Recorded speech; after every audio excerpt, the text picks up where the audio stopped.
मथां छा लिखी छा लिखां छा लिखी छा लिखां दुनिया जा सिंधियो हिक मुठ थी सिंध बचायो।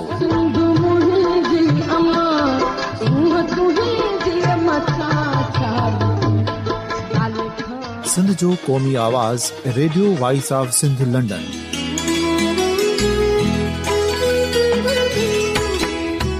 Radio voice of Sindh London पंहिंजी नशरियात में सिंध जी सियासत, समाज, इक़्तिसादियात, तारीख़, क़ौमी उमंगुनि ऐं इख़्लाक़ियात मुतलिक़ सिंध जी हक़ीक़ी तर्जुमानी कंदे प्रोग्रामनि खे असराइतो बणाइण लाइ सिंध जे घण घुरनि ऐं धरतीअ सां प्यार कंदड़ अदीबनि, दानिशवरनि, सहाफ़ियुनि, उस्तादनि, वकीलनि ऐं हर तबिके जे मानवारनि सजणनि खे सिंध में शऊरी इनक़लाब लाइ सहकार जो सॾु ॾियूं था। अचो त गॾिजी सूफ़ियुनि ऐं संतनि वारी सिंध जो ओज हिकु मुठ थी वरी वापसि आणण वारे सफ़र जा साथारी बणिजऊं।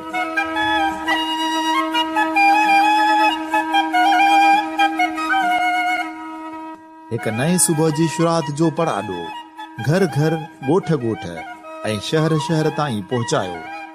शाल सिंध आबाद ऐं ख़ुशहाल थिए, सिंधी माण्हू सुखियो ऐं सताबो थिए।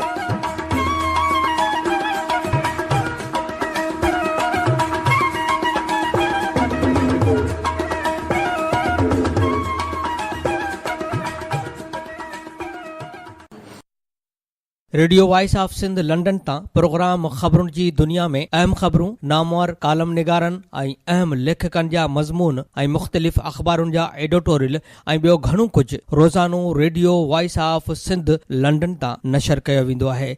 ॿुधण न विसारींदा। Radio voice of Sindh London तां प्रोग्राम ख़बरुनि जी दुनिया में सिंध जे मुख़्तलिफ़ ज़िलनि मां अहम ख़बरूं साण करे हाज़िर ख़िदमत आहे फाज़िल चन्ना। सभ खां पहिरीं अहम ख़बरूं अव्हां जे समातुनि जे नज़र कंदो थो हलां। समाजी तंज़ीमनि जे गॾियल नेटवर्क रेन उमरकोट पारां गिरोड़ी लाइब्रेरी जे पार्क में पाकिस्तान जे बहादुर समाजी अॻुवान ऐं इंसानी हक़नि जी बानी चेयरपर्सन आसमा जहांगीर जी याद में हिकु तज़ियती मेड़ाको कोठायो वियो। मेड़ाके खे ख़िताब कंदे ज़िलई चेयरमैन उमरकोट डॉक्टर सैयद नूर अली शाह चयो त आसमा जहांगीर जूं मुल्क जी जमहूरी इदारनि ऐं इंसानी हक़नि जी बहालीअ लाइ तमामु वॾियूं ख़िदमतूं आहिनि, खेसि हमेशह यादि रखियो वेंदो। इन चयो त आसमा जहांगीर जो विछोड़ो तमामु वॾो ख़ाल पैदा कयो आहे। असांखे संदुसि ॾसिल हक़ सच जी वाट ते हली जमहूरी क़दरनि जी वधीक मज़बूतीअ लाइ किरदारु अदा करणु घुर्जे। उन मौक़े ते डिप्टी कमिश्नर उमरकोट नदीमुर रहमान मेमन ख़िताब कंदे चयो त आसमा जहांगीर हिकु तहरीक, सोच ऐं फ़िक्र जो नालो आहे, जंहिंजो ॾिनल विज़न हमेशह सोभारो रहंदो। आसमा जहांगीर जो मुल्क जे कानून, आइन ऐं औरतुनि तोड़े ॿारनि जे हक़नि लाइ वॾो किरदारु आहे, खेसि हमेशह यादि रखियो वेंदो। उन मौक़े ते बार उमरकोट जे सदर पूंजोमल भील, राइट टू पिले जे हाजी अब्दुल हलीम सुमरो, समाजी तंज़ीमनि जे नेटवर्क रेन जे जनरल सेक्रेटरी अब्दुल्ला खोसो, समाजी कारकुन जब्बार कुंभर, सामी फाउंडेशन जे अॻुवान Ghulam Mustafa Khoso, doctor Ali Nawaz Shahani, rain network जे मोहम्मद बख्श कुंभार, सीनियर सहाफ़ी मुमताज़ आरीसर, सीनियर सहाफ़ी AB आरीसर, सीनियर सहाफ़ी नाहिद हुसैन ख़ान खटक, समाजी कारकुन सरदार भैयो, कालम निगार अरबाब नेक मोहम्मद, सीनियर सहाफ़ी मोहम्मद इलियास थरी ऐं ॿियनि पिणु ख़िताब कयो। उन मौक़े ते radio voice of Sindh London सां ॻाल्हाईंदे समाज सुधारक अब्दुल्ला खोसो चयो त आसमा जहांगीर पाकिस्तान जी हिकिड़ी वॾी ख़ातून हुई जंहिं पूरे मुल्क में अदलिया जी बहाली जो हिकु ॾिसी ज़िक्र करूं त उनमें सैर फ़हिरसत हुई ऐं उनमें मिसाली ॻाल्हि पाण चीफ जस्टिस इफ्तिकार चौधरी जी बहाली जो जेको ज़मानो हो उनमें जॾहिं एजिटेशन शुरू थी त सभ खां पहिरीं सिफ़े अवल में आसमा जहांगीर बीठल हुई। त पाकिस्तान जे अंदरि हुई रोज़मर्रा जी ज़िंदगी में अख़बारूं पढ़ूं था, रेडियो ॿुधूं था, TV ॾिसूं था ऐं सोशल मीडिया अॼुकल्ह ॾाढी एडवांस आहे। त पहिरियों दफ़ो पाकिस्तान जी जेके औरतुनि जो असीं ज़िक्र करियूं त उनमें मिसाली ॻाल्हि मोहतरमा बेनज़ीर भुट्टे खे जॾहिं शहीद कयो वियो तॾहिं पज़ीराई तमामु घणे तइदाद में मञिया त तव्हां UN जो इजलास हलियो त उन्हनि जी 3 मिनट जी ख़ामोशी कई वई मोहतरमा बेनज़ीर भुट्टे जो। इन करे त हिकिड़ी पाकिस्तान जी ख़ातून हुई एॾो मान ॾेई माण्हुनि दुनिया जे माण्हुनि खे इज़त ॾिनी, इज़त जी निगाह सां अॼु बि माण्हू उनखे यादि था कनि, ॾिसनि था। त माने उनजो किरदारु मुंहिंजी सियासी हिकिड़ी वॾी हिकिड़ी सियासी सफ़र हुयो उनमें। ॿियो त औरतूं पाकिस्तान जे अंदरि जॾहिं बि तहरीकूं हलनि थियूं या इन क़िस्म जूं इंसानी हक़नि जा मसइला थियनि था, सियासी तौर समाजी ज़िंदगी में औरत खे जंहिं निगाह सां ॾिठो वञे थो उन में घणियूं उणायूं चई सघजनि थियूं, उन में घणियूं माण्हू हले पंहिंजे पाण खे छा थो सम्झे। पर ही वाहिद ख़ातून हुई पाकिस्तान जी बेनज़ीर भुट्टे खां पोइ आसमान जहांगीर, जंहिं पाकिस्तान जे अंदरि पंहिंजो नालो कमायो। ऐं असां ॿुधो आहे टीवीअ ते रेडियो ते त ख़ुदि इंसानी हक़नि जी जेका इंटरनेशनल लेवल ते हिनखे भेटा ॾिनी वई आहे। अॼु असीं इंसानी हक़नि जी अलमबरदार हुई, उन मुख़्तलिफ़ माना जिबरी मुशक़त जे हवाले सां पाकिस्तान जे हवाले जेके हारियुनि जे हक़नि जे लाइ जेकॾहिं ॻाल्हि करियूं त उनमें जेको 1992 में बांडे लेबर एबोलिशन एक्ट जेको आयो हुयो उन में बि हिन जो तमामु घणो इनपुट हुयो। उनजी तरमीमूं करणु, उनजे लॉज़ खे इम्प्लीमेंट करण जे हवाले सां तमामु घणी पाकिस्तान जे अंदरि सियासी जमायतुनि सां लाबिक्स कयूं। ॿियो चाइल्ड लेबर जो ख़ात्मो सिंध में पाकिस्तान में कीअं मुमकिन थी सघे थो, त उन हवाले सां जेके चाइल्ड राइट्स जे हवाले सां, वुमेन राइट्स जे हवाले सां इन में तमामु घणो जेके बि पाकिस्तान जे अंदरि कानून मौजूदु आहिनि उनमें आसमान जहांगीर जो तमामु घणो कंट्रीब्यूशन आहे। उनमें अॼु उमरकोट में गिरोड़ी अदबी लाइब्रेरी आहे, उनमें जेको उमरकोट जे समाजी तंज़ीमुनि जो हिकिड़ो गॾियल हिकिड़ो नेटवर्क जंहिंजो नालो आहे रैन नेटवर्क। त उनजे पारां अॼु उमरकोट में सॼाण धुरियुनि पारां उनमें वुकला बिरादरी असांजी आई, बार एसोसिएशन, ज़िले काउंसिल जो चेयरमैन डॉक्टर नूरुली शाह साहिबु, उहो उनमें डिप्टी कमिश्नर, ॿिया काफ़ी कोर्स वारा लिखिया पढ़िया माण्हू उनमें आया। त उनमें असां हिकिड़ो तारीख़ी मेड़ाको कोठायो, उनमें असां उनखे भेटा ॾिनी ऐं आख़िर में असां गुलनि जी वर्खा बि कयूं जीअं तस्वीर ते, ऐं मेणबातियूं भरे उनखे सैंपल तौर सां यादि। सुप्रीम कोर्ट जी ख़बर आहे त सुप्रीम कोर्ट दवाउनि जे अघनि बाबति केस जी सुनवाई कंदे सिंध हाई कोर्ट खां समूरो रिकॉर्ड तलब करे वरितो आहे। चीफ जस्टिस चयो आहे त दवाउनि जे कंपनियुनि वारा हाई कोर्ट मां स्टे वठियो अचनि, वकील जजनि जे चैम्बरनि में पेश थी स्टे वठनि था। असां हिते वेठा आहियूं पर सभु ख़बर पवे थी, कंहिंखे कमु न करिणो आहे त पेंशन ऐं वज़ीफ़ो वठी घर हलियो वञे। चीफ जस्टिस साकिब निसार जी सरबराही में 3 रुकनी बेंच काल दवाउनि जे अघनि जे हवाले सां केस जी सुनवाई कई। उन मौक़े ते चीफ जस्टिस चयो त सिंध हाई कोर्ट में दवाउनि जे अघनि बाबति जेके बि केस आहिनि उन्हनि जो रिकॉर्ड पेश कयो वञे। चीफ जस्टिस चयो त सिंध हाई कोर्ट अखियूं बंदि करे स्टे मथां स्टे ॾेई रही आहे। वॾा वॾा वकील चैम्बर्स में वञी स्टे वठी अचनि था। छा असांखे इहा ॻाल्हि समझ में नथी अचे। चीफ जस्टिस चयो त सिंध हाई कोर्ट जो कमाल उहो आहे त कानून खे ई मुअत्तल करे छॾियो आहे। स्टे सां कानून खे मुअत्तल करणु क़ाबिल क़बूल न आहे। सिंध हाई कोर्ट में जेके बि स्टे जा केस आहिनि उन्हनि ते 2 हफ़्तनि में फ़ैसिलो करे, ॿी सूरत में असां मनानामा ख़तमु करे छॾींदासीं। हिकु कंपनीअ जे वकील चयो त असांजे कंपनी 50% घटि क़ीमत ते दवाऊं विकिरो करे रही आहे। चीफ जस्टिस चयो त ड्रग रेगुलेटर अथॉरिटीअ जे कानून में तरमीम थी चुकी आहे। सिहत ऐं दवाउनि जा मामला हंगामी बुनियादनि ते हल थियणु घुरिजनि। हिते हाई कोर्ट वरी स्टे ऑर्डर विरहाए रही आहे। उहो कीअं थो थी सघे? जंहिंखे हाई कोर्ट में कमु नाहे करणो उहो पेंशन ऐं वज़ीफ़ो वठी हले अॻिते। हाई कोर्ट में कंहिंखे ख़ुदा जो ख़ौफ़ न आहे। कुझु ख़ौफ़ करियो, हिन सिस्टम में हलणो आहे त माण्हुनि खे इंसाफ़ ॾियणो पवंदो। चीफ जस्टिस चयो त रेगुलेटर छा करे जॾहिं अदालत स्टे जारी करे छॾे थी। असां अहिड़ो को इख़्तियार इस्तेमालु न कंदासीं जंहिंजे कानून ऐं आइन इजाज़त न ॾे। असां समूरनि केसनि जो जाइज़ो वठी वापसि हाई कोर्ट खे मोकिले ॾियूं। फ़िलहाल रिकॉर्ड अचणु ॾिनो वञे, उनखां पोइ अदालत केस जी सुनवाई अणॼातल मुदे ताईं मुलतवी करे छॾी। सिंध जे गादीअ वारे शहर कराची जी ख़बर आहे त 5 खां 8 दर्जे ताईं जे शागिर्दनि खां स्टूडेंट्स अचीवमेंट टेस्ट जे नाले ते 13 करोड़ 25 लख रुपयनि जी हेराफेरी थी। शागिर्द 3 लख बि न हुअण बावजूदि 5.25 लख शागिर्दनि खां टेस्ट जा बिल ठाहिया विया। जांच दौरान project inspection report, pilot test report, sample paper, सवालनामो, शागिर्दनि जी हाज़िरी मुस्तद रिपोर्ट ऐं रिज़ल्ट रिपोर्ट ई न मिली। ऑडिटर जनरल ज़िम्मेवारनि ख़िलाफ़ कार्रवाई जी सिफारिश करे छॾी आहे। उन हवाले सां ख़बर पई आहे त IB सखर तइलीमी साल 2014-15 में आलमी बैंक जे ताउन सां तइलीम खाते जे रिफॉर्म सपोर्ट यूनिट जे इंतज़ाम हेठि हलंदड़ program Sindh education reformer program two तहत थियल स्टूडेंट्स अचीवमेंट टेस्ट में करोड़ों रुपया हेराफेरी कई वई आहे।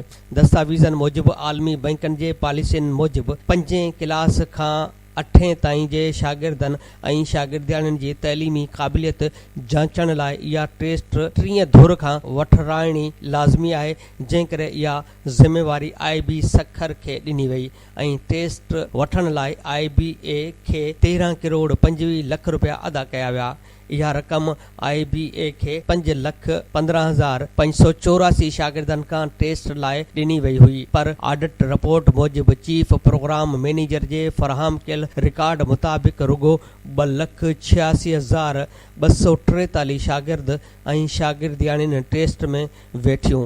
2,29,341 शागिर्दनि खां टेस्ट न वठण बावजूदि IBA खे 5,15,584 शागिर्दनि खां टेस्ट जी रक़म अदा कई वई। अहिड़ी हेराफेरीअ बाबति auditor general of Pakistan office नवंबर 2015 में पुछाणो कयो, पर उन जो को बि जवाब न ॾिनो वियो, जॾहिं त लिखत में दरख़्वास्त करण बावजूदि डिपार्टमेंटल अकाउंट्स कमेटीअ जी गॾिजाणी न कोठाई वई। दस्तावेज़नि मूजिबि टेस्ट लाइ IBA सखर जी चूंड कहिड़ी मयार ते कई वई उन जो बि खाते वटि को रिकॉर्ड नाहे, जॾहिं त टेस्ट सेंटर जो ज़िलई ऐं तहलके सतह जो रिकॉर्ड पिणु ग़ाइबु आहे। उनखां सवाइ project inspection report, pilot test report, sample paper, सवालनामो, शागिर्दनि जी हाज़िरीअ जे मुस्तंद रिपोर्ट ऐं रिज़ल्ट रिपोर्ट पिणु ग़ाइबु आहे, जंहिं करे ऑडिटर जनरल ऑफ पाकिस्तान तइलीम खाते खे सिफ़ारिश कई आहे त मामले जी तफ़सीली जांच कराए ज़िम्मेवार ऑफिसरनि जो तइयुन कयो वञे। थरपारकर जे शहर मिठीअ मां ख़बर आहे त थरपारकर पुलिस अदालती हुकुम ते छाछरे जे ॻोठ तड़दोस्त में 12 सालनि जी मासूम ऐं यतीम निंगरीअ खे दुकान जे कर्ज़ में विकिरो करे 50 सालनि जे पीरसन सां शादी कराइण जी कोशिश खे नाकाम बणाईंदे निंगरीअ खे बाज़ियाब कराए घोट ऐं संदसि पीउ खे गिरफ़्तार करे मिठीअ जी अदालत में पेश कयो। अदालत 50 सालनि जे घोट याकूब समेजो ऐं विकिरो कंदड़ पीउ मोहम्मद जुणेजो खे पुलिस हवाले कंदे केस दाख़िल करण जो हुकुम ॾेई छॾियो आहे। उन ॾिस में Chachro police district and session जज मिठीअ जे अदालती हुकुम ते ॻोठ तड़दोस्त में कार्रवाई करे दुकान जे कर्ज़ में मजबूर पीउ पारां 12 सालनि जी यतीम धीअ फातिमा जुणेजो खे विकिरो करे 50 सालनि जे पीरसन याकूब समेजो सां ज़बरदस्ती शादी कराइण जी कोशिश खे नाकाम बणाए छॾियो ऐं घोट याकूब समेजो ऐं विकिरो कंदड़ पीउ मोहम्मद जुणेजो खे गिरफ़्तार करे बाज़ियाब करायल निंगरी समेत मिठीअ जी अदालत में पेश कयो, जिते अदालत घोट याकूब समेजो ऐं विकिरो कंदड़ पीउ मोहम्मद जुणेजो मथां केस दाख़िल करण जो हुकुम ॾींदे खेनि पुलिस हवाले करे छॾियो, जॾहिं त निंगरीअ खे पुलिस पहिरे में भेण नज़ीरा हवाले कयो वियो। मालूम थियो आहे त निंगरी जे 50 सालनि जे पीरसन सां ज़बरदस्ती शादी रिथियल हुई, जंहिंखे कुझु कलाक अॻु अदालती हुकुम ते छाछरो पुलिस कार्रवाई कंदे निंगरीअ खे बाज़ियाब कराए अदालत में पेश कयो। वधीक मालूम थियो आहे त निंगरी जी माउ काफ़ी वक़्तु अॻु में फ़ौत थी वई हुई ऐं भेण नज़ीरा मिठीअ जी अदालत में दरख़्वास्त ॾेई कार्रवाईअ जो मुतालबो कयो हो, जंहिं ते अदालत अहिड़ो हुकुम जारी कयो। होॾां घोट याकूब समेजो ऐं पीउ मोहम्मद जुणेजो अदालत में निंगरी विकिरो थियण ऐं ज़बरदस्ती शादी थियण वारे ॾोह जो एतिराफ़ कयो, जंहिं ते अदालत खेनि पुलिस हवाले करे केस दाख़िल करण जो हुकुम ॾिनो। सांगड़ जी ख़बर आहे त सांगड़ में पाणीअ जो बहिरान वधी वियो। जमराऊ कैनाल खां दम वाह में पाणी न अचण सबबि सांगड़ जे शहनशाह colony, society Al Mansoora, Wasif town, Shafi colony, civil अस्पताल colony, Raja town, Zahid town, Mithi Khui ऐं ॿियनि इलाइक़नि में 15 ॾींहंनि खां पाणीअ जी फराहमी बंदि थी वई आहे। पाणी बंदि थियण सबबि शहरियुनि खे तमामु घणी परेशानी थियण लॻी। टाउन इंतज़ामिया टैंकरनि ज़रिए शहर में पाणी न पहुचायो, जंहिं सबबि शहरी पैसनि एवज़ पाणीअ ख़रीद करण ते मजबूर थी विया। उन ॾिस में शहरी यामीन लालो, इक़्तदार हुसैन संजराणी ऐं ॿियनि ॿुधायो त 15 ॾींहंनि खां वठी शहर में पाणी फ़राहम न कयो वियो आहे, जंहिं सबबि तमामु घणी ॾुखियाई थी रही आहे। म्यूनिसिपल वारा पाणी फायर ब्रिगेड जे गाॾियुनि में भरे विकिरो करे रहिया आहिनि, पर शहरियुनि खे पाणी फ़राहम नथो कयो वञे। वाराबंदीअ जो अॻु में लेटर जारी थियण बावजूदि म्यूनिसिपल अमलदारनि का बि मनसूबाबंदी न कई हुई। हिननि मुतालबो कयो त शहर में पाणी फ़राहम करे परेशानीअ खां बचायो वञे। ॿी सूरत में सख़्तु एहतजाज कयो वेंदो, जॾहिं त म्यूनिसिपल अमलदारनि ॿुधायो त पाणी मथां खां बंदि आहे। आपाशी इंजीनियर नईम अहमद मेमण ॿुधायो त मथां पाणी तमामु घटि आयो आहे। सांगड़ शाख खे पाणी अॼु राति ताईं मिली वेंदो। यादि रहे त हिकु हफ़्तो अॻु इंजीनियर उहो मौक़ुफ़ ॾिनो हो त पाणी 2 ॾींहंनि अंदरि अची वेंदो, पर हफ़्तो गुज़रण बावजूदि पाणी फ़राहम न कयो वियो। बिडशा मां बि असां वटि ख़बर आहे त जीए सिंध क़ौमी महाज़ आरीसर ग्रुप तरफ़ां खंबे गुम कयल क़ौमी कारकुननि जी बाज़ियाबी, सिंधी ॿोलीअ खे क़ौमी ॿोलीअ जो दर्जो ॾियारणु, वसीलनि ते मालिकीअ लाइ सिंध में धारियुनि जी आबादकारी, मज़हबी इंतिहा पसंदी, अक़लियतनि सां नारवा सलूक ऐं 1991 जे सिंध दुश्मन पाणी ठाह ख़िलाफ़ बिडशा खां पैदल सिंध मार्च शुरू कयो वियो। डॉक्टर मीर आलम मरी, अमीरज़ाद पंवर, सरमद मीराणी, साले आरीसर, होशू पंवर, असलम ख़ैरपुरी ऐं हाशिम खोसो जी अॻुवाणीअ में केतिरनि ई कारकुननि दरगाह शाह लतीफ़ ऐं शेख अयाज़ जी मज़ार ते गुलनि जूं चादरूं चाढ़े बिडशा खां कराचीअ ताईं पैदल मार्च शुरू कयो। उन मौक़े ते जिस्कम चेयरमैन डॉक्टर मीर आलम मरी सहाफ़ियुनि सां ॻाल्हाईंदे चयो त सिंध जे क़ौमी मसइलनि ते अवामी राय खे हमवार करणु ऐं सिंध दुश्मन मनसूबनि ख़िलाफ़ क़ौमी जदोजहद खे सघारो करण लाइ दुनिया जे अज़ीम मुफ़क्कर हज़रत शाह अब्दुल लतीफ़ बिठाईअ जे नगरीअ में गॾु थी सिंध जे 6 क़ौमी मसइलनि जे हल लाइ बिडशा खां कराचीअ ताईं पैदल सिंध मार्च शुरू कयो वियो आहे। सिंधी शागिर्दनि जी जदोजहद वारे ॾिहाड़े 4 मार्च ते कराची प्रेस क्लब पहुची मुज़ाहिरो कंदासीं। इदारा क़ौमी कारकुननि खे खंबे गुम करे क़ौमी जदोजहद खे कमज़ोर करणु चाहिनि था। हिन वधीक चयो त इदारा सिंध जे बेगुनाह नौजवाननि खे खंबे क़तल करे रहिया आहिनि ऐं केतिरनि ई घरनि खे वीरान करे छॾियो आहे। सिंध मां खंबे गुम कयल क़ौमी कारकुननि खे फौरी आज़ादु कयो वञे। सिंध खे आलमी यतीम खानो बणायो वियो आहे। सिंधियुनि खे अक़लियत में तब्दील करण लाइ धारियुनि खे सिंध में आबाद कयो पियो वञे, जंहिंखे असां कंहिं बि सूरत में क़बूल न कंदासीं।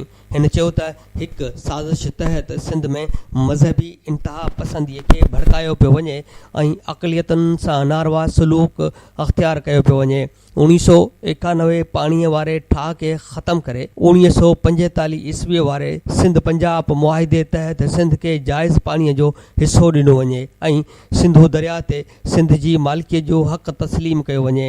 हिननि चयो त सिंधी ॿोली अॼु बि तरक़ी याफ़्ता ॿोली आहे, जंहिंखे रियासती सतह ते क़ौमी ॿोली तौरु क़बूल कयो वञे। पैदल मार्च करण जो मक़सदु आहे त सिंध जे सामूंडी बंदरगाहनि जे उपत ऐं सिंध मां निकिरंदड़ समूरियुनि मादनियात ते 100% मालिकाणो हक़ ॾिनो वञे। असां पंहिंजे हक़नि लाइ रोडनि ते निकिता आहियूं। असां जेलनि ऐं गोलियुनि खां डिॼण वारा न आहियूं। सिंध जा हुकुमरान रियासती इदारनि अॻियां ख़ामोश आहिनि। हुकुमराननि सिंध जे अवाम सां बेवफ़ाई करे सिंध दुश्मननि सां दोस्ती करे छॾी आहे। जेसिताईं साईं GM सैयद जा कारकुन ज़िंदा आहिनि, सिंध दुश्मननि खे पंहिंजे नापाक इरादे में कामयाबु थियणु न ॾींदासीं। हैदराबाद जी बि असां वटि ख़बर आहे त कासिमाबाद में अज़ीम इनक़लाबी शाइर फैज़ अहमद फैज़ जो 107हों जनम ॾिहाड़ो मल्हायो वियो। गुज़िरियल ॾींहुं सिंध दोस्त नेशनल फोरम तरफ़ां अज़ीम इनक़लाबी शाइर फैज़ अहमद फैज़ जे जनम ॾिहाड़े जे हवाले सां तक़रीब कोठाई वई, जंहिंमें मुख़्तलिफ़ यूनिवर्सिटियुनि ऐं कॉलेजनि जे शागिर्दनि शिरकत कई। प्रोग्राम में ख़ासि तौर ते क़ौमी अवामी तहरीक जे सदर अयाज़ लतीफ़ पलीजो, इनायत ख़ासकेली, आसी अख़्तर भुट्टो बि शरीक थिया। उन मौक़े ते हिननि ॻाल्हाईंदे चयो त फैज़ मज़लूम ऐं महकूम तबिके जे हक़नि लाइ हक़नि जी हासिलात जो फ़िक्र पंहिंजे शाइरीअ में ॾिनो। आसमा जहांगीर बि उन ई फ़िक्र जो तसलसल आहे। फैज़ अहमद फैज़ जी शाइरी मज़ामती ऐं इनक़लाबी तहरीक में नओं रूह फूकींदड़ शाइरी आहे। हिन जो इनक़लाबी गस असां सभिनी लाइ मशल राह आहे। उन मौक़े ते फैज़ अहमद फैज़ खे ज़बरदस्त ख़राज तहसीन पेश कयो वियो। मिठीअ मां बि असां वटि ख़बर आहे त मिठीअ में सिंध सरकार ऐं थर एजुकेशन अलायंस पारां लॻंदड़ 2 ॾींहनि वारे साइंसी मेले जो इफ़्तिताह DC डॉक्टर हफ़ीज़ सियाल कयो। DC जे इफ़्तिताह करे वापसि रवानो थियण बैदि NGOs वारा लॻायल स्टॉलनि जो सामान वेढ़े रवानो थी विया, जंहिं करे मेले जे पहिरीं ॾींहुं 3 कलाकनि अंदरि फॉर्मेलिटी पूरी कई वई ऐं का साइंसी तक़रीब न थी सघी। मेले में मुख़्तलिफ़ स्कूलनि मां ईंदड़ शागिर्दनि खाधे पीते जो बंदोबस्तु न हुजण करे शहर जे होटलनि ते पहुची मानी खाधी। मेले में PP अॻवान सुशेल मलाणी, डिप्टी डायरेक्टर समाजी भलाई खातो नातो ख़ान राहिमू, DEO नसीर जोगी, प्रताप शेवाणी, सिद्दीक राहिमू समेत शागिर्दनि ऐं शहरियुनि शिरकत कई। साइंसी मेले में कोयले हवा मां बिजली पैदा करण, लीमन मां बिजली पैदा करण, ओज़ोन तह जा माहौल ते पवंदड़ असरनि, निज़ाम शमसी ऐं पाकिस्तान साइंसी टैलेंट माप तौर जे साइंसी इजादनि बाबति मॉडल रखण जे मेले इंतज़ामिया पारां दावाऊं कयूं वयूं। उन मौक़े ते DC हफ़ीज़ सियाल चयो त थर में अहिड़ा मेला ज़रूरु लॻण घुरिजनि। हिन वक़्तु साइंस ऐं टेक्नोलॉजी ऐं मुक़ाबले जो दौर आहे। अहिड़ियूं सरगर्मियूं हर स्कूल कंदो त थर खे बहितरीन ऐं जदीद मुस्तक़बिल ॾेई सघिजे थो। उन मौक़े ते प्रताप शेवाणी चयो त मेले में शागिर्दनि वॾे दिलचस्पीअ सां साइंसी मॉडल ठाहिया आहिनि। थर जे ॿारनि उहो साबित कयो आहे त थर जा शागिर्द बि साइंस जे मैदान में कंहिंखां घटि न आहिनि। ख़बरुनि खां पोइ अवां जे समातुनि ताईं असां चूंड कयल कालम ऐं स्टील मिल जे हवाले सां हिकु इंटरव्यू आहे, उहो बि अवां जे समातुनि ताईं पहुचाईंदासीं। Radio voice of Sindh London तां प्रोग्राम ख़बरुनि जी दुनिया में चूंड कयल कालम अवां जे समातुनि जे नज़र कंदो थो हलां। अॼु जेको असां कालम चूंड कयो आहे उहो कालम आहे दस्तगीर भट्टीअ जो ऐं उनजो उनवान आहे आऊं को ॼाणा पंध केच जो। दस्तगीर भट्टी पंहिंजे कालम में लिखे थो त क़ौमी नज़रिये जे बुनियाद ते ठहियल पाकिस्तान अॼु मुख़्तलिफ़ ऐं मुतज़ाद नज़रियनि जे वकड़ में फासिजी जंहिं सतवाटे ते अची बीठो आहे। घस विञाईंदड़ वांगुरु ससुई वांगुरु मूंखे बि उहो चवणु पइजी रहियो आहे त आऊं को ॼाणा पंध केच जो। मूं हफ़्तो अॻु जेको कालम लिखियो हो उनजो उनवान हो कैंगरो कोर्ट्स जो दौर गुज़री वियो, पर काल्ह अरबा वारे ॾींहुं फेसबुक ते मुंहिंजी पोस्ट पढ़ंदा त मूं सिंध जे माण्हुनि खां माफ़ी घुरी आहे ऐं पंहिंजा मथियां लफ़्ज़ वापसि वरिता अथमि। ऐं इहा चुक करे वेठुसि जो कुझु भलनि फ़ैसिलनि खां पोइ उन ख़ुशि फ़हमीअ में मुब्तला थी वियो हुउसि त मुल्क जी ताज़े तवाने आला अदलिया हाणे ॾोहारियुनि खे बख़्श न कंदी, पर इहा ख़ुशि फ़हमी या ख़्वाब शायदि मंज़ूर वसाण जा बयान पढ़ी पढ़ी मुंहिंजे ज़हन ते वासो करे वेठा आहिनि। हाणे पंहिंजे ज़हन मंझां अहिड़ा सभु ॾींहं ॾिठे वारा ख़्वाब छंडे ॿाहिरि कढे छॾिया अथमि त जीअं आईंदे पंहिंजे पढ़ंदड़नि खे अजाया सोणा ख़्वाब न पसायां ऐं न ई पाण पसां। हीअ समूरी हक़ीक़त बयानु करण जो मक़सदु इहो आहे त आऊं ख़्वाबनि जी दुनिया मां निकिरी हक़ीक़ी वायुमंडल में वापसि वरी आयो आहियां। ॼण 7-8 सालनि जी ॼमार में अॼु बि इल्म खां वांझियल आहियां। पंहिंजे भोराईअ वारे भुल ते शर्मिंदो थी समूरनि चाहींदड़ दोस्तनि ऐं साथियुनि खां माफ़ीअ जो तलबगार आहियां। उमीद त संगत मुंहिंजो अर्ज़ु अघाईंदी। मथिएं पटाड़ ऐं पंहिंजी सफ़ाई पेश करण ते उन करे मजबूर थियसि जो इंसाफ़ जे ताराज़ी झले बीठल माईअ जे अखियुनि ते पटी बदल ॾिसी ॾोहारियुनि खे पनाह ॾींदड़ कुझु वॾनि महा ॾोहारियुनि जे सोभ खे किरोड़े माण्हुनि जी शिकिस्त ऐं इंसाफ़ जे बेवसी सां भेट कयमि। नतीजो उहो निकितो त उमेदूं बदिलजी वयूं।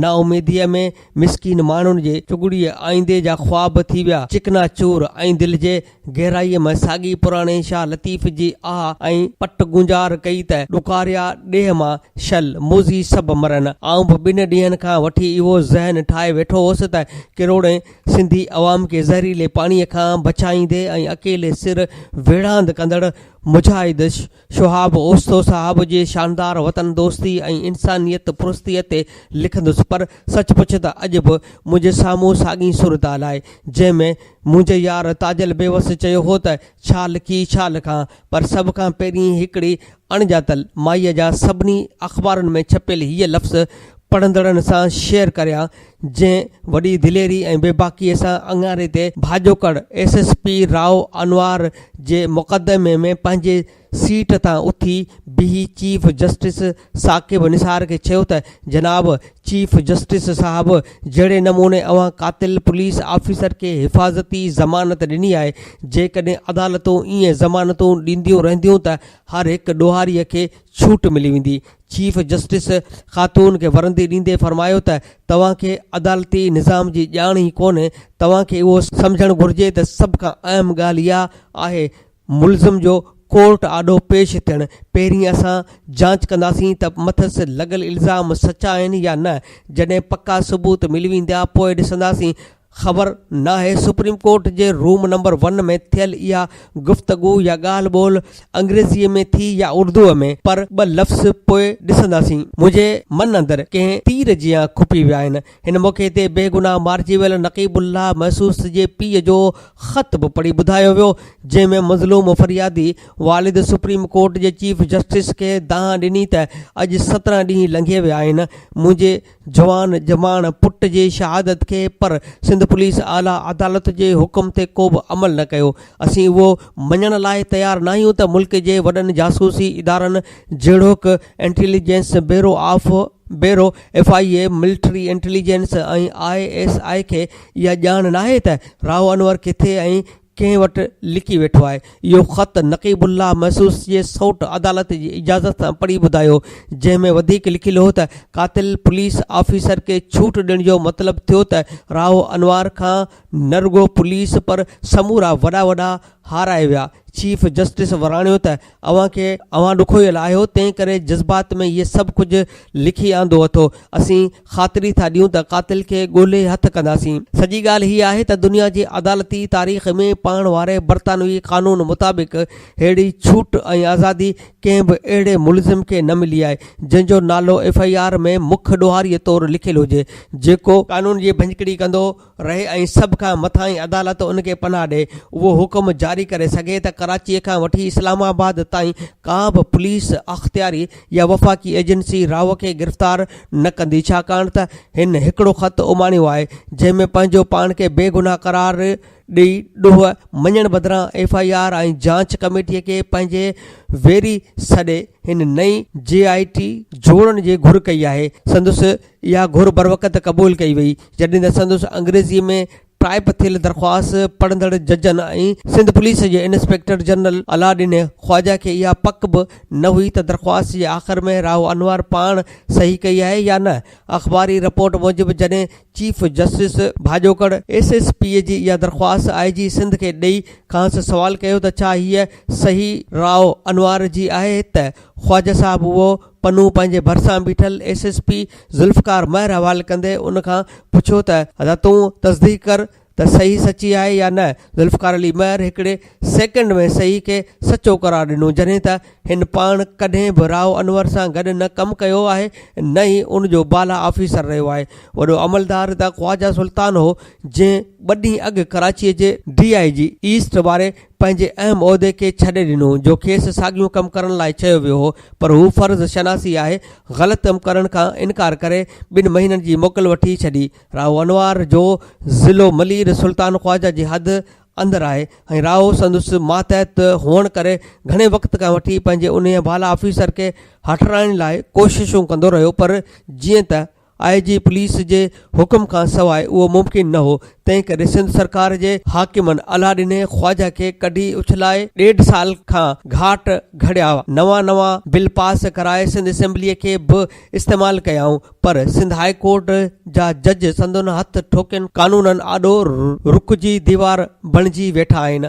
अदालतुनि जे मज़ामत खां बेज़ार थी ख़ुदि आसिफ ज़रदारी बि हाणे बिलावल हाउस कराची बदिरां बिलावल हाउस इस्लामाबाद ऐं लाहौर में पाण खे वधीक सुखियो ऐं मुतमइन सम्झे थो। हूअं बि सेनेट जे चूंडनि में हू पंहिंजे मुबारक हथनि सां विञायल वॾा शहर जहिड़ोकि लाहौर, पेशावर, कोयटा वग़ैरह मां सूबाई असेंबलीअ जे मेंबरनि सां जग मशहूर हॉर्स ट्रेनिंग घोड़नि जो वापार करण में रुधल आहे। कराचीअ में जेका मुतहदा क़ौमी मूवमेंट सॼे शहर ते गुलू गवर्नमेंट सालनि खां ठाहे वेठी हुई, उनमें पियल वॾे ॾफेर जो बि ज़रदारी साहब वधि में वधि फ़ाइदो वठण लाइ पंहिंजनि वज़ीरनि कबीरनि ऐं मुशीरनि खे इख़्तियार ॾेई छॾिया आहिनि त जेतिरो बि मुल्क घुरनि था खेनि ॾेई ख़रीद करियो त जीअं सेनेट ते नवाज़ शरीफ़ जे मुस्लिम लीग खे क़ाबिज़ थियण खां रोके सघिजे। जेतोणीकि इलेक्शन कमीशन जो बुनियादी फ़र्ज़ु आहे त वोटरुनि जो विकिरो थियणु न ॾे, छो त क़ानूनी मुताबिक़ इहो जुर्म आहे। पर ॾिसिजे पियो त गुज़िरियल ज़माननि वारनि चूंड कराईंदड़ इख़्तियारनि वांगुरु अॼोकी इलेक्शन कमीशन बि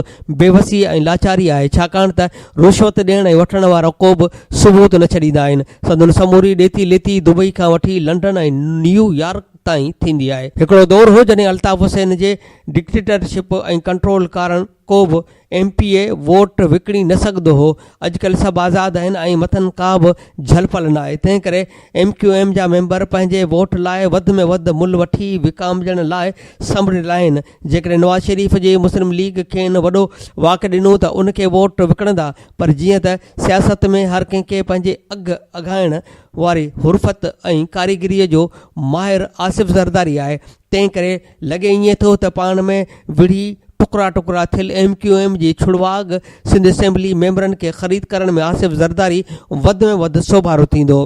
पर संदसि इहा सोभ सॼे मुल्क मथां ॿीहर हुकुमरानी करण वारो ख़्वाब साबिया नथी करे सघे। पोइ भले खणी इस्टेब्लिशमेंट वारनि जी केतिरी बि ख़ुशामदी करे। अॼोको ही कालम दस्तगीर भट्टीअ जो तहरीर थियल हुयो, जेको अवां जे समातुनि जे नज़र कयोसीं ऐं हिन कालम जो उनवान हो ऐं को ॼणा पंध केच जो। Radio voice of Sindh London तां प्रोग्राम ख़बरुनि जी दुनिया में स्टील मिल जे बहालीअ लाइ मरण घड़ीअ ताईं जिदोजहद कबी CBA यूनियन जे जनरल सेक्रेटरी जो इंटरव्यू वहीद मुराद सियाल वरितो आहे, जेको अवां ॿुधंदड़नि जे समातुनि जे नज़र कंदा था हलूं। पोरियतनि ऐं पीढ़ियल तबिके जी सियासत करण को सवलो कमु न आहे, छाकाणि त पोरियत ऐं गुरबत तबिके जो इस्तेसाल कंदड़ क़ुवतुनि जा इतिहादी तमामु घणा ताक़तवर हुजनि था। उन्हनि ताक़तवर धुरुनि अॻियां पोरियतनि जे सियासत करण बि इनकलाब जी निशानी आहे। पाकिस्तान में सनअती पैदावार जो वॾे में वॾो इदारो पाकिस्तान स्टील मिल आहे। पाकिस्तान जे वजूद में अचण खां पोइ रियासत खे लोह जी पैदावार जी ज़रूरत हुई ऐं उन खे नज़र में रखंदे पाकिस्तान स्टील मिल जो 1950 खां ई वजूद में आणण जो सिलसिलो शुरू थियो। अयूब जे दौर में शुरूआती कोशिशूं वरितियूं वयूं ऐं अॻिते हली मुल्क जे चूंडियल वज़ीर अज़म शहीद ज़ुल्फ़कार अली भुट्टो जे दौर में पाकिस्तान स्टील मिल जो बाक़ाइदा इफ़्तिताह करे मुल्क खे लोह जे पैदावार ॾियण लाइ स्टील मिल जहिड़े इदारे खे कराचीअ जे इलाइक़े पिपरी भरिसां क़ाइमु कयो वियो। रूस जी मदद सां पाकिस्तान स्टील मिल वजूद में आई ऐं ॾिसंदे ई ॾिसंदे मुल्क जे कुंड कुड़छ खां हज़ारे पोरियत स्टील मिल जो हिसो थी विया। स्टील मिल जी शुरूआति ऐं उरूज जे ॾींहंनि खां वठी हिन वक़्त ताईं ज़वाल ताईं स्टील मिल ऐं उन जे पोरियतनि सां तमामु वॾा किसा सलाड़ियल आहिनि। स्टील मिल मां हज़ारे माण्हुनि ऑफिसरनि सियासी भोतारनि त वॾा फ़ाइदा वरिता, पर असुलु ॻाल्हि इहा आहे त लोह जे हिन पैदावार मां फ़ाइदो हासिल कंदड़ माण्हू अॾिजी विया आहिनि।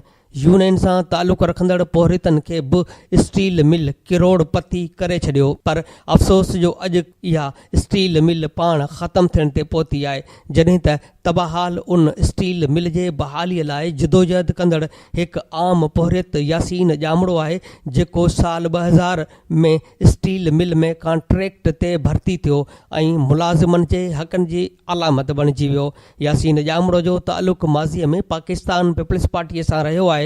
हूअ 11 साल पाकिस्तान स्टील मिल अंदरि पीपल्स पार्टीअ जे यूनियन सां गॾिजी जिदोजहद कंदो रहियो।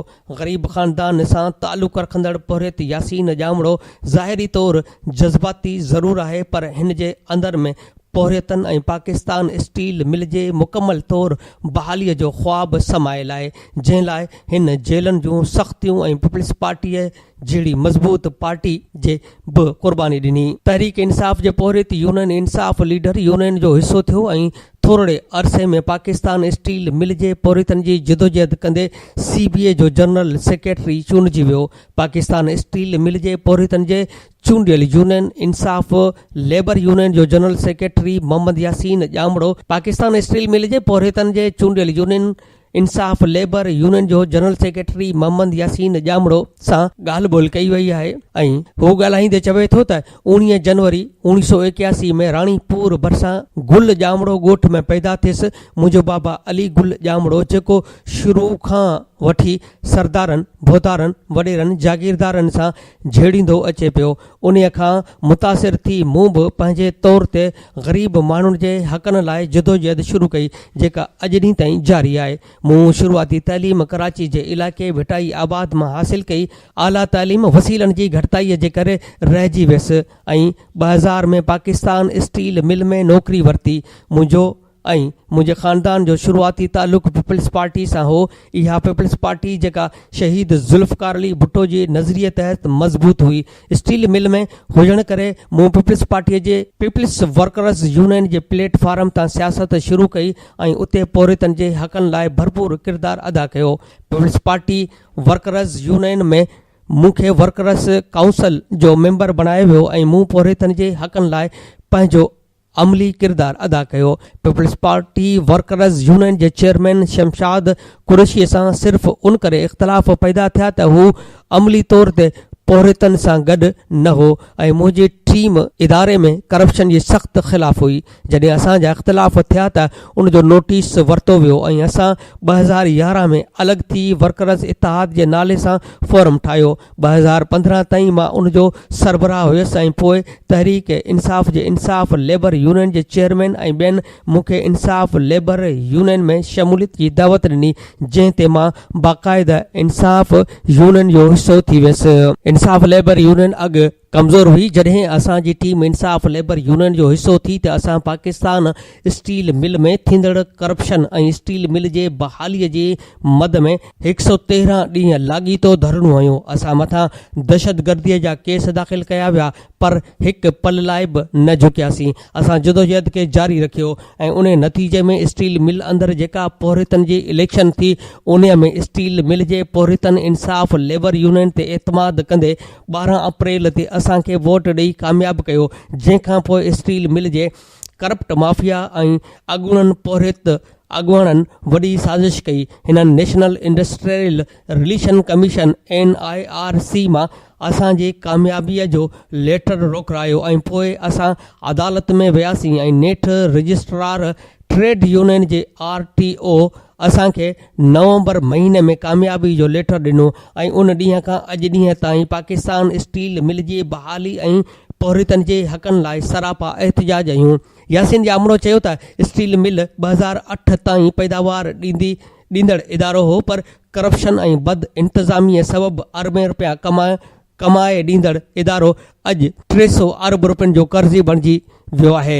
2013 खां हिन वक़्त ताईं रिटायर्ड थियल 3500 खां वधीक पौरितनि खे बक़ाया जात न मिली सघी आहे, जंहिं सबबि इहे रिटायर्ड पौड़ा पौरियत परेशानियुनि जो शिकार आहिनि, जिन मां केतिरा ई इलाज न थियण ऐं परेशानियुनि सबबि फौत बि थी चुका आहिनि। हिन वक़्तु खसारे में हुजण बावजूदि पाकिस्तान स्टील मिल जो 13 करोड़ रुपया माहवार ख़र्च आहे, जेको स्टील मिल ते बार आहे। स्टील मिल जे गुज़िरियल साल गैस बंदि कई वई। उन वक़्तु पेट्रोलियम जी वज़ारत मौजूदु वज़ीर आज़म शाहिद ख़ाक़ान अब्बासी वटि हुई ऐं उन जे ई दौर में पाकिस्तान स्टील मिल जे गैस बंदि कई वई, जेका 2 साल थियण वारा आहिनि पर बहाल न थी सघी आहे। गैस बंदि थियण जो नतीजो उहो निकितो जो 40 खां वधीक पैदावारी यूनिट मुकमल तौरु बंदि आहिनि। मेडिकल ट्रांसपोर्ट जी बि सहूलियत ख़तम थी वई आहे। पघारूं 5 महीननि खां पोइ ॾिनियूं वञनि थियूं, जंहिं सबबि पाकिस्तान स्टील मिल जा 13,000 जे लॻभॻि पौरित अज़ाब वारी ज़िंदगी गुज़ारण ते मजबूर थी विया आहिनि।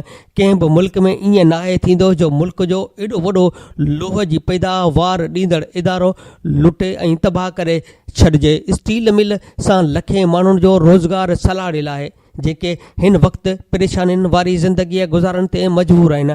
असां स्टील मिल जे न रुॻो बहाली पर पौरितनि जे ख़ानदाननि जियदान जे जंग लड़े रहिया आहियूं। हिन ॿुधायो त स्टील मिल जी तबाही 2008 खां शुरू थी। उन वक़्तु 26 अरब रुपयनि जो रॉ मटीरियल पियल हो ऐं 40 अरब रुपयनि जो तयारु थियल मटीरियल ओधर ते विकिरो करे स्टील मिल खे तबाहीअ तरफ़ धिकण जी शुरूआति कई वई। स्टील मिल खे पीपल्स पार्टीअ जे गुज़िरियल हुकूमत में बेल आउट ॾियण जी शुरूआति थी। बेल आउट ॾियण ई स्टील मिल जी तबाहीअ जो सबबु बणियो। जेकॾहिं स्टील मिल जा थियल डिघा मुआहिदा न टोड़िया वञनि हा ऐं करप्शन करे स्टील मिल खे तबाह न कयो वञे हा त स्टील मिल खे कंहिं बि बेल आउट पैकेज जी का बि ज़रूरत न हुई। बेल आउट ते स्टील मिल खे बीहारण जो सभु स्टील मिल खे भुॻड़नि जे मुठ ते विकिरो करणु हो।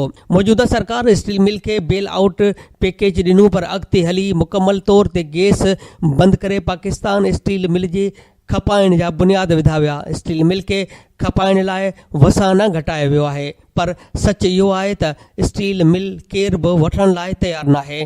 करप्ट माफ़िया ऐं हुक्मराननि जे बद इंतिज़ामिया स्टील मिल खे मिटीअ जो ढेर बणाए छॾियो आहे। हिन वक़्तु स्टील मिल ऐं पोरितनि तोड़े उन्हनि जे ख़ानदाननि जूं ज़िंदगियूं बचाइण लाइ कंहिंखे को बि उल्को न आहे। सिर्फ़ु पाकिस्तान स्टील मिल जे ज़मीन सां उन्हनि खे प्यारु आहे त हू स्टील मिल जी ज़मीन खपाए उन मां फ़ाइदो वठण। को ज़मानो हो जो स्टील मिल 160 मेगावाट बिजली पैदा कंदी हुई, पर हाणे उहो प्लांट बंदि आहे। उन प्लांट ते सिर्फ़ु 3 खां 4 अरब रुपया ख़र्च ईंदो।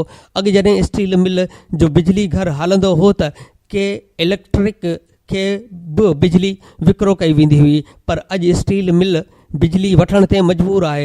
अॻु स्टील मिल गैस ऐं ऑक्सीजन समेत तमामु घणी प्रोडक्शन तयारु कंदी हुई ऐं उन मां बि अरबें रुपया पैदावार थींदी हुई, जंहिंसां पोरियत जा घर हलंदा हुआ। यासीन यामड़ो चयो त पोरियत तबिको ज़ुल्म जो शिकार आहे। हुक्मरान ऐं सरमाएदार पोरियतनि जो साह कढणु चाहिनि था, पर असां पोरितनि जूं ज़िंदगियूं बचाइण लाइ जिदोजहद करे रहिया आहियूं। हिन चयो त जॾहिं खां इंसाफ़ लेबर यूनियन कामयाब थी आहे, उन ॾींहं खां पाकिस्तान स्टील मिल जे बहालीअ जी अमली तहरीक शुरू थी आहे। असां जॾहिं बनी गाला में तहरीक इंसाफ़ जे चेयरमैन इमरान ख़ान सां मुलाक़ात कई त हिन बि उहो ई चयो त पाकिस्तान स्टील मिल बचाइणी आहे ऐं स्टील मिल खे तबाह कंदड़ चोरनि खे हथकड़ियूं हणाइणियूं आहिनि। सनत ऐं पैदावार जे क़ाइमु कमेटीअ जो चेयरमैन असद उमर बि स्टील मिल जे बहालीअ लाइ अमली तौर ते कमु करे रहियो आहे।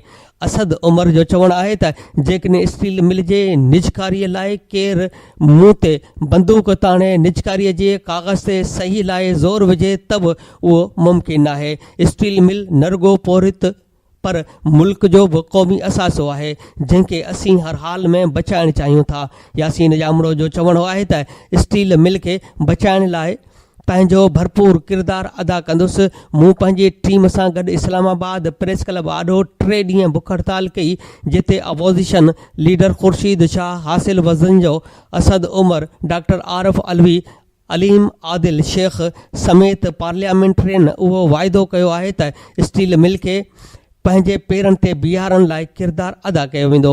हिन ॿुधायो त स्टील मिल जी तबाहीअ जो सबबु करप्शन आहे। नेब समेत करप्शन ख़िलाफ़ कमु कंदड़ उन्हनि इदारनि खे उहो करणु घुरिजे त जिन माण्हुनि स्टील मिल लाइ थियल डिघा मुआहिदा ख़तमु कया ऐं स्टील मिल खे तबाहीअ तरफ़ धिकण लाइ करप्शन कई, उन्हनि खे जांच करे। हिन चयो त हिन वक़्तु बि कुझु न आहे वियो।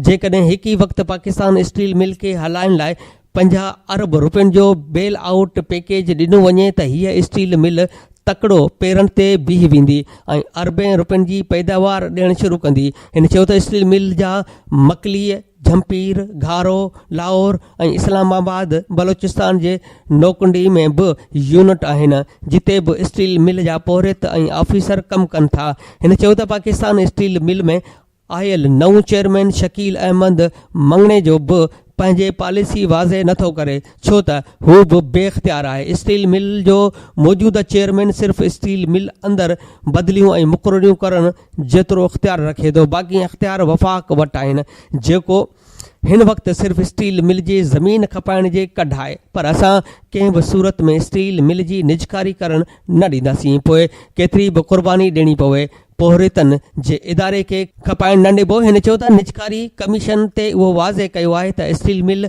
पोरितनि जो इदारो आहे, जंहिंसां हज़ारे ख़ानदान सलाह ॾियल आहिनि। उनखे न बंदि करणु ॾींदासीं, न वरी खपाइण ई ॾींदासीं। यासीन यामड़ो चयो त मूंखे ख़ुशी आहे त स्टील मिल जे पोरितनि लाइ जिदोजहद कई आहे ऐं उन ॾोह में केस दाख़िल थिया, जेलनि में वियासीं, पर हिकु पल बि पोइते न आहियूं हटिया। इंसाफ़ लेबर यूनियन ख़िलाफ़ करप्ट माफ़िया जेके साज़िशूं करे रही आहे, उहे साॻियूं ई साज़िशूं स्टील मिल जे ख़िलाफ़ बि आहिनि। पर असां स्टील मिल जे बहालीअ लाइ मरण घड़ीअ ताईं जदोजहद जारी रखंदासीं ऐं हाणे स्टील मिल जी बहालीअ लाइ गवर्नर हाउस अॻियां धरणो हणंदासीं, जॾहिं त हीअ जदोजहद समूरनि पुरहितनि खे हक़ ॾियारण ऐं पाकिस्तान स्टील मिल जी मुकमल तौर बहालीअ ताईं जारी रहंदी। स्टील मिल जे हवाले सां ही इंटरव्यू यूनियन जे जनरल सेक्रेटरी जो हुयो ऐं इहो इंटरव्यू वरितो हुयो वहीद मुराद सियाल, जेको अव्हां जे समातुनि ताईं पहुचायोसीं रेडियो वॉइस ऑफ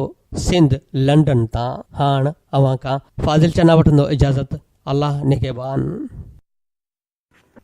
अव्हां जी समातुनि ताईं radio voice of Sindh London